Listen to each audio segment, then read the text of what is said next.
Breaking news చూస్తున్నాం. కామారెడ్డి కాంగ్రెస్ సభ వాయిదా పడింది. భారీ వర్ష సూచనతో బహిరంగ సభను టీపీసీసీ వాయిదా వేసింది. త్వరలోనే మరో తేదీని ప్రకటిస్తామని టీపీసీసీ తెలిపింది. ఈ నెల 15న కామారెడ్డిలో బహిరంగ సభ తలపెట్టింది టీపీసీసీ. భారీ వర్ష సూచనతో సభను వాయిదా వేసింది టీపీసీసీ. తిరిగి సభ ఎప్పుడు నిర్వహిస్తానే విషయాన్ని తర్వాత తెలియజేస్తామన్నారు.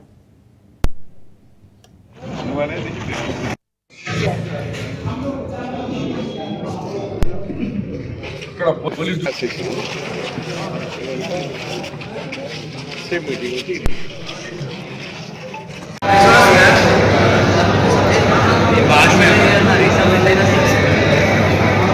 ఎమ్మెల్యే ఎస్టీ ఇందిరమ్మ ఇల్లు ఉంటూ కామారెడ్డి కాంగ్రెస్ సభ వాయిదా పడింది.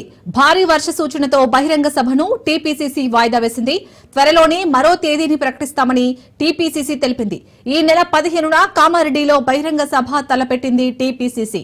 భారీ వర్ష సూచనతో సభను వాయిదా వేసింది టీపీసీసీ. తిరిగి సభ ఎప్పుడు నిర్వహిస్తానే విషయాన్ని తర్వాత తెలియజేస్తామన్నారు. రైట్ గా ఇదే అంశానికి సంబంధించి పూర్తి అప్డేట్స్ మా బ్యూరో చీఫ్ రాజిరెడ్డి అందిస్తారు. రాజిరెడ్డి, ఎన్నికల ముందు కాంగ్రెస్ కామారెడ్డిలో బహిరంగ సభ పెట్టింది. బీసీ డిక్లరేషన్ పేరు మీద బహిరంగ సభ ఏర్పాటు చేసి బీసీలు జనాభా ఎంత ఉన్నారో వాళ్ళకంతా రిజర్వేషన్ ఇవ్వడానికి సిద్ధంగా ఉన్నాం. బీసీలకు 42% రిజర్వేషన్లు కూడా తెలంగాణలో స్థానిక సంస్థల ఎన్నికల్లో కేటాయిస్తాము. విద్య, ఉద్యోగ, రాజకీయ పరమైనటువంటి రిజర్వేషన్లు అమలు చేస్తామని స్వయాన రాహుల్ గాంధీ వచ్చి కామారెడ్డి బీసీ డిక్లరేషన్ ఇచ్చిపోయారు. అయితే ఇప్పుడు 42% రిజర్వేషన్లు ఇవ్వడానికి కాంగ్రెస్ సిద్ధంగా ఉంది. అందులో భాగంగానే అసెంబ్లీలో తీర్మానాలు చేశారు. ఆ బిల్లు కాపీలను కూడా అటు కేంద్ర ప్రభుత్వానికి పంపారు, అటు గవర్నర్ దగ్గరికి పంపారు, రాష్ట్రపతి దగ్గరికి పంపారు. అదేవిధంగా 50% ఉన్నటువంటి రిజర్వేషన్ క్యాప్ను కూడా ఎత్తివేస్తూ అసెంబ్లీలో తీర్మానం చేశారు. ఇదన్నీ అంశాలు బహిరంగ సభ వేదికగా కామారెడ్డిలో 15వ తేదీన పెట్టి వివరించాలనేది కూడా కాంగ్రెస్ ప్రయత్నం చేసింది. అందులో భాగంగా 1,00,000 మంది కార్యకర్తలతో ఈ భారీ బహిరంగ సభ నిర్వహించాలి. ముఖ్య అతిథిగా కర్ణాటక ముఖ్యమంత్రి సిద్దిరామయ్యను, అదేవిధంగా ఏఐసిసిలో ఉన్నటువంటి కీలకమైన నేతలను ఆహ్వానించాలనేది కూడా కాంగ్రెస్ యోచించింది. అందులో భాగంగానే భారీ కసరత్తు చేసింది. అందుకు సంబంధించినటువంటి కమిటీని కూడా ఏర్పాటు చేసింది. అయితే ఈ 4-5 రోజులు భారీ వర్షాలు ఉన్నాయనేది కూడా వాతావరణ శాఖ వెల్లడించడంతో ఇక వాతావరణ శాఖ ఆదేశాలకు అనుగుణంగా వర్షాలు భారీ ఎత్తున ఉండే అవకాశం ఉంది. అందులో భాగంగా కార్యకర్తలు ఇబ్బంది పడే అవకాశాలున్నాయి. ఓవైపు కామారెడ్డిలో ఇప్పటికే భారీ వర్షాలు కురవడం వల్ల పెద్ద ఎత్తున నష్టం కామారెడ్డిలో జరిగింది. ఈ నేపథ్యంలో అక్కడ బహిరంగ సభ పెడితే మళ్ళీ వర్షా సూచన ఉన్నది కాబట్టి ఇక బహిరంగ సభను పోస్ట్ పోన్ చేసుకోవాలనేది కూడా పీసీసీ యోచన చేసింది. అందులో భాగంగానే మరో తేదీని ప్రకటించే అవకాశాలు అయితే స్పష్టంగా కనబడతాయి. ఇప్పుడు 15వ తేదీ ఏదైతే జరగబోయే భారీ బహిరంగ సభను మాత్రము వాయిదా వేస్తున్నట్లు పీసీసీ ప్రకటించింది. మరో తేదీని, మరో సమయాన్ని కూడా చెప్తామని వెల్లడించింది. అయితే ఓవైపు బీసీలకు డిక్లరేషన్ చేశాము, బీసీలకు న్యాయం చేస్తాము, కాంగ్రెస్ ప్రభుత్వం చిత్తశుద్ధితో ఉంది. ఓవైపు బీఆర్ఎస్, మరోవైపు బీజేపీ సహకరించట్లేదు అనేది కూడా కామారెడ్డి వేదికగా పెద్ద ఎత్తున విమర్శలు చేయడానికి సిద్ధమవుతుంది కాంగ్రెస్. అందులో భాగంగానే 15వ తేదీన ఈ యొక్క భారీ బహిరంగ సభ పెట్టింది. ఆ బహిరంగ సభ వర్షం నేపథ్యంలో, వర్ష కారణంతో ఈ యొక్క సభను అయితే పోస్ట్ పోన్ చేస్తున్నారు. Shalini, right, thank you Rajireddy.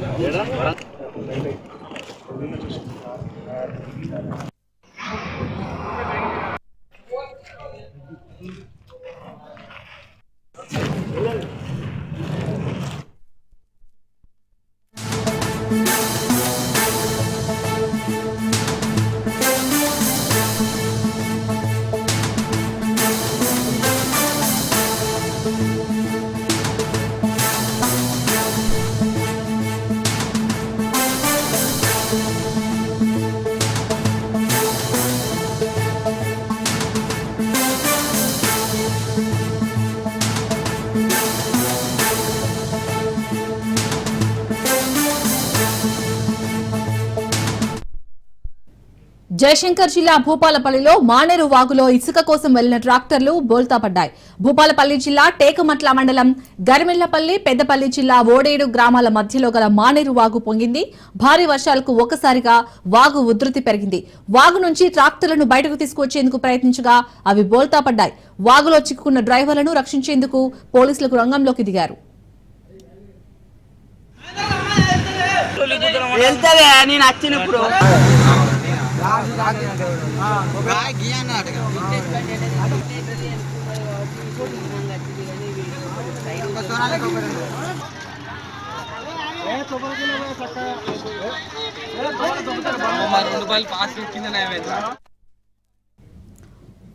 Right, ఇక ఇటు డ్రైవర్లను రక్షించేందుకైతే ప్రజెంట్ పోలీసులు రంగంలోకి దిగినట్టుగా తెలుస్తుంది. అక్కడ దీనికి సంబంధించి పూర్తి అప్డేట్స్ మా ప్రతినిధి చంద్రశేఖర్ అందిస్తారు. చంద్రశేఖర్.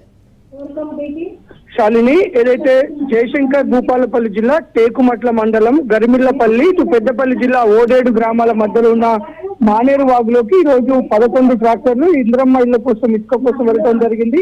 అందులో 4 ట్రాక్టర్లు అయితే ఈ గోదావరి మన మానేరు వాగు లోపలికి వెళ్ళి ఇసుక నింపుకొని వస్తున్న క్రమంలో ఒక్కసారిగా వాగులోకి వరద రావడంతో మొత్తము ట్రాక్టర్లను కూడా బోల్తపడడం జరిగింది. ఈ నేపథ్యంలో 4 డ్రైవర్లు చిక్కుకోపోవడం జరిగింది. 4 డ్రైవర్లు చిక్కుకుపోయిన డ్రైవర్లని వెంటనే టేకుమట్ల ఎస్ఐకి సమాచారం అందించడంతో పోలీసులు అక్కడ చేరుకొని తాళ్ల సాయంతో 4 డ్రైవర్లను అయితే ఒడ్డుకు చేర్చిన పరిస్థితి ఉంది. ప్రస్తుతం ఆ మానేరు వాగులోనే ట్రాక్టర్లు బోల్తపడి చిక్కుకోయిన పరిస్థితి. ప్రస్తుతానికైతే డ్రైవర్లను క్షేమంగా బయటికి తీసుకొచ్చిన టేకుమట్ల పోలీసులు. దీంతో ఒక్కసారిగా ఊపిరి పీల్చుకున్న పరిస్థితి అయితే నెలకొని ఉంది. చాలని.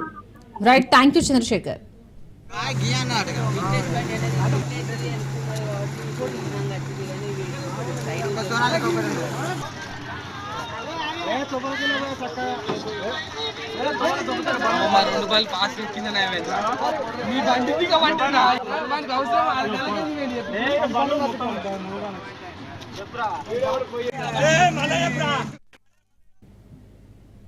ఉమ్మడి కరీంనగర్ జిల్లాలో జోరు వానలు కురుస్తున్నాయి. ఎడతెరిపి లేకుండా కురుస్తున్న వర్షాలకు పలు ప్రాంతాలన్నీ జలమయమయ్యాయి. మానేరు డ్యాం నిండుకుండను తలపిస్తుంది. దీంతో దిగువ ప్రాంతానికి 10 గేట్లను ఎత్తి నీటిని విడుదల చేశారు అధికారులు. ఇక ఇదే అంశానికి సంబంధించి మరింత సమాచారాన్ని మా ప్రతినిధి రవీంద్ర అందిస్తారు.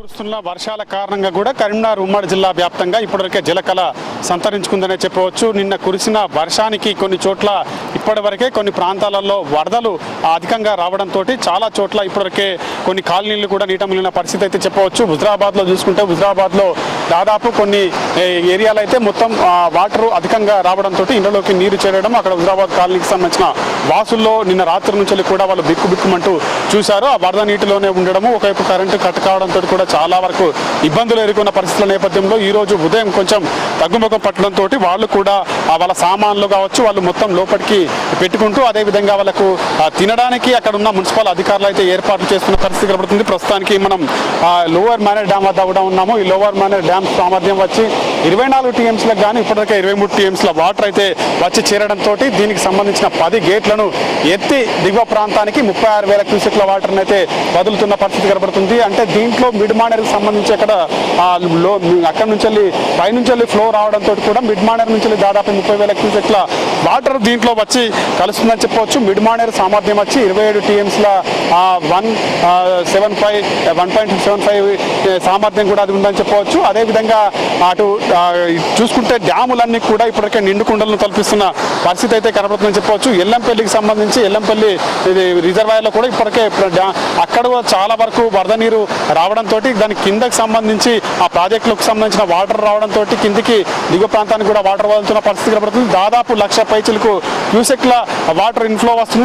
దాంట్లో కిందికి దిగువ ప్రాంతానికి కూడా 1,00,000 పైచిలకు క్యూసెక్ల వాటర్ను కూడా వదులుతున్న పరిస్థితి కనబడుతుంది. దాని సామర్థ్యం వచ్చి 20 టీఎంసీల వరకు దాని సామర్థ్యం, కానీ ఇప్పటివరకే 19 టీఎంసీల వరకు కూడా దాంట్లో వాటర్ ఉండడంతో దానికి దిగువ ప్రాంతానికి వదులుతున్న పరిస్థితి అయితే కనబడుతుందని చెప్పవచ్చు. నిన్న రాత్రి కురిసిన వర్షానికి అయితే చాలా చోట్ల కొన్ని కాలువలు అదేవిధంగా వాగులు వంకలు పొంగి పొర్లుతున్నాయి. అదేవిధంగా కొన్ని గ్రామాలకు కూడా రాకపోకలు నిలిచిపోయిన పరిస్థితి అయితే కనబడుతుందని చెప్పొచ్చు. అంటే నిన్న రాత్రి సమయంలో దాదాపు ఒక 3 నుంచి 4 గంటల సమయం వరకు కూడా చాలా వరకు వర్షం అధికంగా పడ్డది. ఒకవైపు మేఘాలు వచ్చి ఒకే చోట కురిశాయనే కోణంలో మాత్రం హుజరాబాద్ టౌన్లో పడడం జరిగింది. టౌన్లో మొత్తం కూడా కొన్ని కాలనీలు అయితే నీటి జలమయమైన పరిస్థితులు అయితే చెప్పవచ్చు. కొన్ని షాపుల్లో సముదాయాలకు కూడా నీళ్లు రావడంతో వాళ్ళు ఇబ్బందులకరంగా మారాయని చెప్పవచ్చు. అంటే మరో 2-3 రోజుల వరకు కూడా ఈ అల్పపీడన ద్రోణి ఇదే విధంగా ఉంటుంది. వర్షపాతం అయితే అధికంగా నమోదవుతుంది. తెలంగాణకు మాత్రం ఇప్పటికే కొన్ని జిల్లాలు ఎల్లో హెచ్చరికలు, అదేవిధంగా ఆరెంజ్ హెచ్చరికలు కూడా అలర్ట్ చేసిన పరిస్థితి చెప్పవచ్చు. ఆ వాతావరణ శాఖ చెప్పిన దాని ప్రకారంగా మరో 2-3 రోజుల పాటు మాత్రం కంపల్సరీ ప్రజలు అప్రమత్తంగా ఉండాలి. అదేవిధంగా జిల్లాలకు సంబంధించిన కలెక్టర్లు కంపల్సరీ టోల్ ఫ్రీ నెంబర్లు ఏర్పాటు చేసి ఎక్కడైనా వర్షపాతం అధికంగా నమోదైందంటే చాలా చోట్ల, ఎందుకంటే వాగులు పొంగిపొరలే అవకాశం ఉంటుంది, అక్కడ భారీ గేట్లను ఏర్పాటు చేసి ప్రజలను ఎటు వెళ్లకుండా చూడాల్సిన బాధ్యత ఒకవైపు జిల్లా కలెక్టర్లతో పాటు రెవెన్యూ అధికారులు, పోలీసు యంత్రాంగం కూడా అప్రమత్తం ఉండాలని ఇప్పటికే ఒకవైపు తెలంగాణ వ్యాప్తంగా సూచన చేయడం జరిగింది. వాతావరణ శాఖ చెప్పిన దాని ప్రకారంగా చూసుకుంటే ఇంకో 2-3 రోజుల పాటు ఇదే విధంగా వర్షాలు ఉంటాయి కాబట్టి ప్రజలు అప్రమత్తంగా ఉండాల్సిన అవసరం అయితే ఎంతైనా ఉందని చెప్పవచ్చు. లోవర్ మేనర్ డ్యామ్ చూసుకుంటే దాదాపు 20 టీఎంసీలకు ఇప్పటికే 23 టీఎంసీలు వచ్చి చేరాయి కాబట్టి ఇక్కడ పర్యాటక శోభ కూడా సంతరించుకుంటుంది. ఎందుకంటే 10 గేట్లను ఎత్తి కొన్ని సంవత్సరాల క్రితం ఎత్తిన గేట్లు ఇప్పుడు ఎత్తడంతో కూడా దిగువ ప్రాంతానికి 36,000 క్యూసెక్ల వాటర్ను వదులుతున్నారు. పర్యాటకులు కూడా ఒక్కొక్కరిగా వచ్చి ఈ పర్యాటక శోభ కూడా సంతరించుకున్న పరిస్థితి అయితే ఈ లోవర్ మేనర్ డ్యామ్ ది కనబడుతుందనే చెప్పవచ్చు. కెమెరా పర్సన్ సంజీవ్తో కలిసి Ravinder, Raj news, lower manner dam నుంచి. వరంగల్ జిల్లా రాయపర్తిలో తీవ్ర ఉద్రిక్తత చోటు చేసుకుంది. యూరియా కొరతకు నిరసనగా రైతులు ధర్నాకు దిగారు. రైతుల ధర్నాకు బీఆర్ఎస్ మద్దతు తెలిపింది. రైతు ధర్నాలో మాజీ మంత్రి ఎర్రబెల్లి దయాకర్ పాల్గొన్నారు. రేవంత్ పాలనలో రైతులు తీవ్ర ఇబ్బందులు పడుతున్నారని ఎర్రబెల్లి దయాకర్ రావు మండిపడ్డారు. బీఆర్ఎస్ పాలనలో రైతులు సంతోషంగా ఉన్నారని అన్నారు.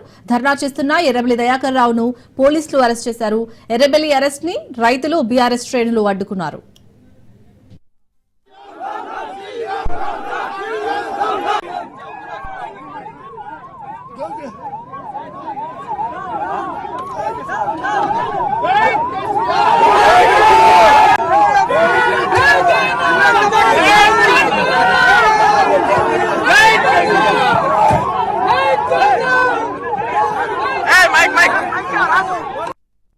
రాష్ట్రంలో రేవంత్ రెడ్డి గారి పరిపాలన పూర్తిగా విఫలమైంది. రేవంత్ రెడ్డి గారు ముందు చూపుతోటి కార్యక్రమం చేయలేదు. మేము 6 నెలల ముందే కేసీఆర్ గారు మమ్మల్ని ఢిల్లీ తోలిచ్చి ఎరువులన్నీ మేము జమ చేసి బ్యాగులు వేసి ఇక్కడ గోదావరిలో నింపే అలవాటు మాకుండే. వీళ్ళకొక విజన్ లేదు. ఎరువులు ఎన్ని కావాలి, ఎన్ని తెప్పించుకోవాలనే విజన్ లేదు.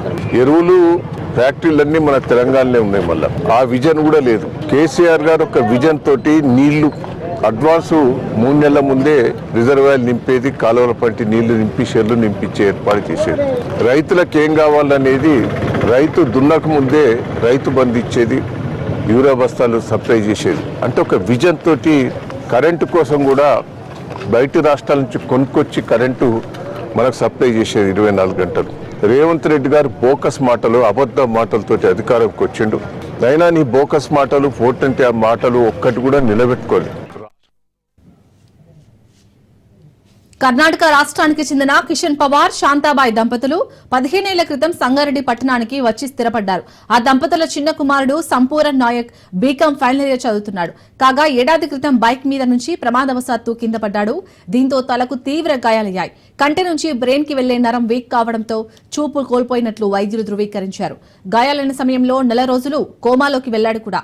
ఆప్టిక్ హైడ్రోపీ అనే ఈ వ్యాధి చికిత్స కోసం ఇప్పటి వరకు 5 లక్షల వరకు ఆ పేద దంపతులు ఖర్చు చేపట్టారు.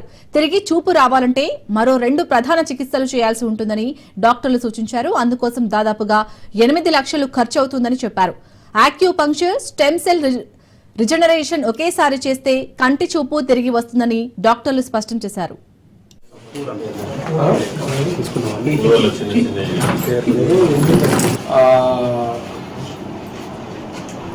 వయసు దబాబు వెనక పడడంతో కంటి చూపు పోయింది 1 ఇయర్. 10 లక్షలు కొడుకు తీసుకుంటారా ఎవరికి కూర్చొని తీసుకుంటుంది. 2, 3, 4, 5 కావాలి బాబు. 1, 2, 3, 4, 5 చలో 10 లక్షలు బాబు.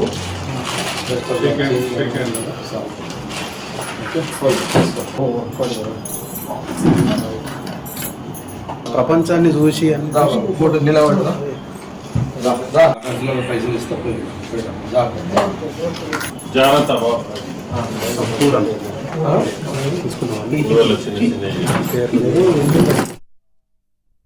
నిరుపేద దంపతుల కొడుకు సంపూరన్ జగ్గారెడ్డి దంపతుల వద్దకు వచ్చి తన పరిస్థితిని వివరించడంతో జగ్గారెడ్డి నిర్మల దంపతులు చలించిపోయారు. అతడికి చూపు వచ్చేందుకు అవసరమైన చికిత్సలు వెంటనే అందించేందుకు అండగా ఉంటారని భరోసా ఇచ్చారు. చికిత్స కోసం 10 లక్షలు తక్షణంగా జగ్గారెడ్డి దంపతులు సంపూరన్ తల్లిదండ్రులకు అందించారు. అంతేకాకుండా సీఎం రేవంత్ రెడ్డి మంత్రి దామోదరాతో మాట్లాడి మెరుగైన వైద్య సేవలు అందించి చూపు వచ్చేలా చూస్తారని హామీ ఇచ్చారు. దాతృత్వాన్ని చాటుకున్న జగ్గారెడ్డి దంపతులకు కిషన్ పవార్, శాంతాబాయిలు చేతులు జోడించి ప్రత్యేక కృతజ్ఞతలు తెలిపారు.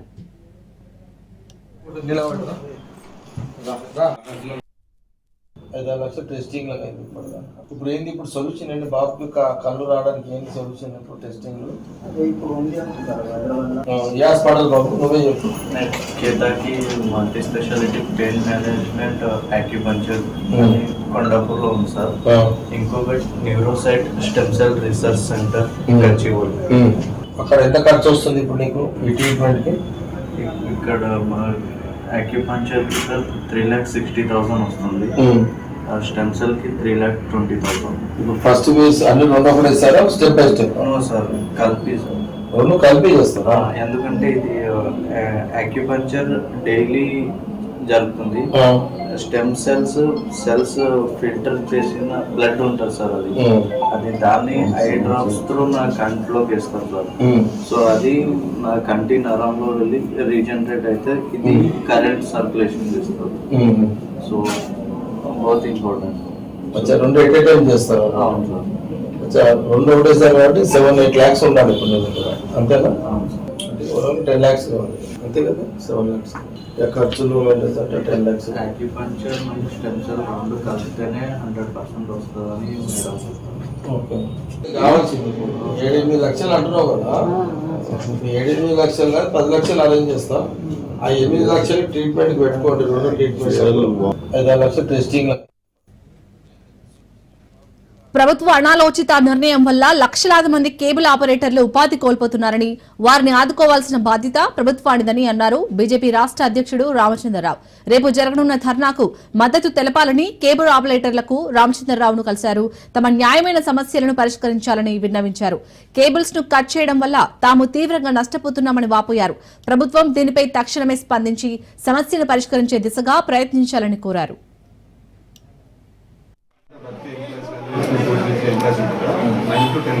లాస్ట్ 3 years నుంచి ఫైబర్ కట్ చేస్తున్నారు. అది ఏం చేశారంటే ఇప్పుడు కేబుల్ ఆపరేటర్స్ అందరూ ఒప్పుకున్నారు, గవర్నమెంట్ ఫైబర్ ఇచ్చింది సింగిల్ వాళ్ళ దగ్గర నుంచి పేమెంట్ తీసుకుంటున్నారు గత 8 months నుంచి. సో అదే సిస్టమ్ ఇక్కడ దేవాలని మేము రెడీ, మేము కాదంటలేదు. సింగిల్ ఫైబర్ సిస్టమ్ తీసుకొస్తే మేము పేమెంట్ కూడా రెడీ ఉన్నాం. అయినా వాళ్ళు అదే చెప్పకుండా సెకండ్ మంత్ అష్యూరెన్స్ ఇస్తే ఉన్న వాళ్ళందరికీ మీ త్రూ పోతాము, మీరు కూడా మా పేమెంట్ చేస్తాం, మీ కమిషన్ ప్లాన్ చేసేది ఇదే సిస్టమ్ ఉంది. ఇప్పటికే 2,000 కనెక్షన్లో నగరంలో కేబుల్ ఆపరేటర్స్ ప్రభుత్వం ఒక వైఖరితోని చాలా నష్టపోయారు, కష్టాల్లో ఉన్నారు. రామంతపూర్ లో కృష్ణాష్టమి నాడు జరిగినటువంటి ఒక దుర్ఘటనతో సడన్ గా ప్రభుత్వం కేబుల్స్ ని కట్ చేయటము, కేబుల్స్ ని వాళ్ళు కేబుల్ ఆపరేటర్స్ ని వాళ్ళు బాధ పెట్టడము, ఉపాధి కలగించకుండా ఒక పరిస్థితి క్రియేట్ చేశారు. రాష్ట్ర వ్యాప్తంగా కూడా దాదాపు 150,000 మంది కేబుల్ ఆపరేటర్లు ఉంటారు. మళ్ళీ వాళ్ళ కింద పనిచేసేటటువంటి సిబ్బంది. కానీ ఇది ఒక చిన్నపాటి ఇండస్ట్రీ. దీంట్లో ఒక 5 నుంచి 10 లక్షల మంది దీని మీద బతికే ఒక కుటుంబాలు ఉన్నాయి. కాబట్టి ప్రభుత్వము ఈ కఠిన నిర్ణయం తీసుకునే బదులు వీళ్ళందరినీ ఆదుకోవాల్సిన అవసరం ఉన్నది. వారికి ప్రత్యామ్నాయమైనటువంటి ఒక కేబుల్ ఆపరేటర్స్ కు వాళ్ళ సర్వీసెస్ వినియోగుల దాకా పోవడానికి ఒక మీరు క్రియేట్ చేయాల్సిన అవసరం ఉన్నది. కర్ణాటకలో నాకు తెలిసినంత ఒక ఆప్టిక్ ఫైబర్ సంబంధించినటువంటి ఒక కనెక్షన్స్ కేబుల్ ఆపరేటర్స్ కి ఇచ్చి వాళ్ళ దగ్గర రెంట్స్ కలెక్ట్ చేసి వాళ్ళకు చాలా హెల్ప్ చేస్తా ఉన్నారు. అదే పరిస్థితిలో ఇక్కడ తయారై ప్రభుత్వమే ఒక టీ హబ్ తోనో ఇంకేతోనో ఈ ఆప్టిక్ ఫైబర్ ని తీసి అటువంటి ఒక ఫెసిలిటీ ఆపరేటర్స్ కలిగిస్తే డెఫినెట్ గా కేబుల్ ఆపరేటర్స్ కు కొద్ది గొప్ప వాళ్ళకు లాభం అవుతుంది. కానీ ఇప్పుడు అసలే నష్టాలు ఉన్నారు కేబుల్ ఆపరేటర్స్. మరి దీంతో పాటు ఇంకా నష్టాలు వెళ్ళిపోతున్నారు, ఉపాధి కోల్పోతారు. లక్షల మంది బతికేటటువంటి ఈ కేబుల్ ఆపరేటర్స్ ని ప్రభుత్వం ఆదుకోవాలి. నియర్ బై 2 months అవుతుంది. సెకండ్ మంత్ అండి ఫైబర్ కటింగ్. మేము చాలా నష్టపోతున్నాము. నిన్న సెక్రటరియట్ కూడా వర్క్ ఆగిపోయిందండి. దేనివల్ల అండి? ఇంటర్నెట్ కదా. ఆ ఇంటర్నెట్ లేకపోతే ఎట్లా నడుస్తుంది? ఏ సంస్థ నడవదండి. ప్రతి సంస్థ, ప్రతి ఇండస్ట్రీ, ఏ సాఫ్ట్వేర్ కంపెనీ అయినా సరే వితౌట్ ఇంటర్నెట్ మీకు ఛాన్సే లేదు. నెట్ అనేది కంపల్సరీ అండి, అందరికి ఉండాలి. వాళ్ళు చెప్పే ఫైబర్ కట్ చేస్తున్నారు, ఓకే మేము కూడా అగ్రి. దానికి టైం ఇచ్చినా అంటున్నారు. రాంగ్ అండి, అది టైం. అది మేలో మాట్లాడాం, మేము అది చెప్పారు, మేము తీస్తున్నాము. వాళ్ళు చెప్పినట్లు బంచింగ్ మేము 15 feet అంటున్నారు. మేము 100% 15 feet అబోవ్ కట్టినాం. మేము బంచింగ్ అన్నారు, బంచింగ్ చేసినాం. నిన్న మా దగ్గర వీడియోస్ కూడా ఉన్నాయండి. బంచింగ్ అయిన తర్వాత కూడా కట్ చేసారండి. 15 feet ఉన్న తర్వాత కూడా కట్ చేస్తున్నారండి. వాళ్ళ ఇంటెన్షన్ ఒకటే, ఫైబర్ కటింగ్. దేనికి? మీరే అన్నారు బ్యూటిఫికేషన్ అని. అదే బ్యూటిఫికేషన్ చేస్తున్నాం కదా. చేస్తున్న తర్వాత కూడా వాళ్ళు కట్ చేస్తున్నారు. బంగారాలు గిరి పెట్టుకొని దందా చేస్తున్నాం సార్. ఇప్పుడు మేమైతే చాలా లాస్ ఉన్నామండి. మేమైతే ఇప్పుడు ఫ్రీ ఉన్నాం. కానీ ఒక 20 days బ్యాక్ అయితే చాలా మంది ఆపరేటర్లు చాలా డిసప్పాయింట్ అయ్యారండి. బట్ మీ మీడియా త్రూ కొంచెం మీరు ప్లే చేసి మీరు ఈ న్యూస్ ను కొంచెం బయట స్ప్రెడ్ చేయండి. మా రిక్వెస్ట్ మీకు.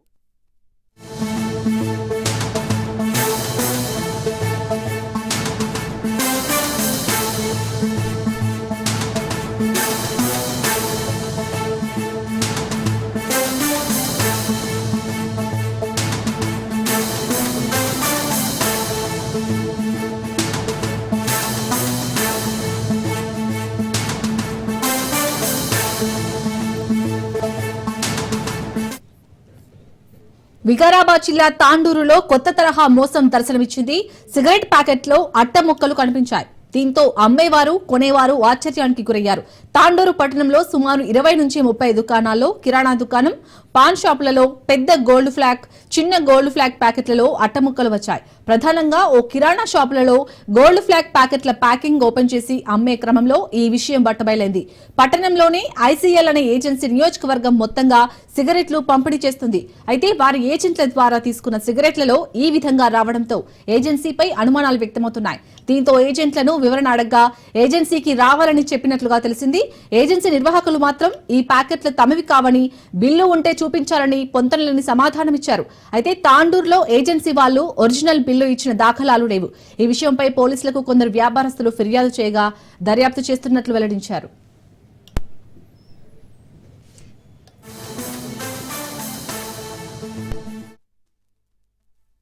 నా పేరు కె ఉదయ్ రెడ్డి. ఓల్ తాండూర్, పాత తాండూరులో షాప్ ఉంది. గత 40 సంవత్సరాల నుండి మా షాప్ ఉన్నది. నేను నడిపేవాటి 20 సంవత్సరాలే. ఆ 20 ఏళ్ల సంది ఎప్పుడు గిట సిగరెట్ లోపల ఫేక్ అనేది రాలేదు. ఈ మొన్న శనివారం రోజు సిగరెట్ ప్యాక్ లోపల ఈ విధంగా రావడం జరిగింది. ఈ చిన్న గోల్డ్ ఫ్లాగ్ సిగరెట్లు ఈ విధంగా అట్ట ముక్కలు రావడం జరిగింది. మొత్తంకి అట్ట ముక్కలు రావడంతో మేము హోల్సేల్ గా కె రమేష్ కిరాణం షాప్ దగ్గర తీసుకుంటాము. ఆయన దగ్గరకు పోయి ఫోన్ లో చెప్పిన తర్వాత ఇవి వాట్సాప్ చేసినాము. తర్వాత పోయి షాప్ లో పోయి చూపెట్టినాం. ఆయన ఏమన్నాడంటే, లేదు పటేల్, సండే రోజు బంద్ ఉంటది ఆఫీసు, మండే రోజు పోయి కలుద్దాం అని చెప్పిండు. ఈ కె రమేష్ షాప్ కు నరేందర్ గౌడ్ అని చెప్పి ITC company sales man supply చేసిండు. ఆయనతో మాట్లాడితే ఏమన్నాడంటే, సోమవారం రోజు సాయంత్రం మీరు 6 గంటలకు 5:30-6 గంటల ప్రాంతంకు రండి, సార్ ఉంటాడు, సార్ తో మాట్లాడిపిద్దాం అని చెప్పిండు. సేట్ తో మాట్లాడినాం. సేట్ తో మాట్లాడితే ఏమంటాడు, ఇవి మై కావు, మాకు సంబంధం లేదు. నాకేమన్నాడంటే, నువ్వు మా దగ్గర కొనలేవు, నువ్వు మాకు సంబంధం లేదు అన్నాడు. చెప్పిన సరైన సమాధానం ఇవ్వలేడు. కంప్లైంట్ ఇవ్వాలంటే వాళ్ళు ఏం చేశారంటే, పిఎస్ లో మా పేరు, మా ఫోన్ నంబర్లు రాసుకున్నారు. పిఎస్ కు పిలిపించడం జరిగింది. నరేందర్ గౌడ్ ని ఆల్రెడీ పిలిపించి వాళ్ళు పిఎస్ లో కూర్చోబెట్టిన తర్వాత నన్ను పిలిపించి నేను పోయినా. పోలీస్ వాళ్ళు ఏం అడిగిందంటే, సెట్ మీది గోదాం ఓపెన్ చేయాలని అడిగిండ్రు. పోలీస్ వాళ్ళకి అడిగితే, పోలీస్ వాళ్ళకి ఆయన ఏమన్నాడంటే, మాకు గోదాం తెరవాలంటే కంపెనీ గోదాం ఉంది, మీరు సర్చ్ వారెంట్ చేస్తే గోదాం మేము ఓపెన్ చేస్తామని సమాధానం ఇవ్వడం జరిగింది. नगर में रहता हूँ मैं. ये मेरी दुकान है. ये सिगरेट में क्या है मालूम है, पूरा अट्टे आ रहे कि आईटीसी कंपनी का सिगरेट है. हम आईटीसी कंपनी वाले से ले रहे, दुकान से भी नहीं ले रहे, रिटेलर है हम. ये पूरे डब्बे में पूरे अट्टे आ रहे. मेरे को अब तक 3 डब्बे आए हुए और उनको कोई रिस्पांस नहीं दे रहे. फिर 15 दिन के बाद मेरे को दूसरे डब्बियाँ दिया. बोला आपका सेट से बात कराओ मेरे को, मैं बात करता हूँ, क्या है प्रॉब्लम बोले तो बात करने नहीं दिए. जो सिगरेट सप्लाई करता सेल्समैन हो, और उसका फिर क्या करना है, उसका कुछ एक्शन लेना पड़ेगा. मेरे को एक कोई नहीं है, बहुत जनों को है. बसन्ना कट्टे के पास भी आए हुए, और पुरान तांडर में आए हुए 2-3 जगह निकले सिगरेट ऐसा के ऊपर कोई एक्शन लेना चाहिए। एक डब्बी बेचे तो 9 रुपए बचते हम, 91 में देते 100 रुपए बनते। ऐसा 3 डब्बी निकले मेरे को, एक बड़ा गोल्ड फ्लैग का निकला, 2 छोटे गोल्ड फ्लैग के निकले। ये फिर बाद में 15 दिन के बाद मेरे को रिटर्न दिया, सिगरेट दिया हूँ। फिर क्या बोल रहा है मेरे को मालूम है, चेक करके लियो बोल रहा। और उसके बाद ऐसा कार्टन लेता हूँ, ऐसा कार्टन में कैसे चेक करना बताइए आप लोग। इसके अंदर एक डब्बी खोल के सील निकाला तो कस्टमर सील निकाला तो नहीं लेता, फिर एक देर मेरे को बोलता लूज पैकेट। तो फिर इसका प्रॉब्लम क्या करते हैं, सॉल्व करना पड़ेगा। आज देता कल पैसे लेके जाता, उतना ही। साइड गेट कुछ भी नहीं है हमारे पास। जाते सब डेली एक 5 डब्बी जाते, छोटा गोल्ड फ्लैग, एक ब्रिस्टल 2 डब्बी जाते, बड़ा गोल्ड फ्लैग 1-2 डब्बी जाते ऐसा। उसके बाद हफ्ते में हम 5,000 का मान लेते, 4.5-5। ఇవి ఇప్పటివరకు ఉన్న updates. For more updates keep watching Raj news.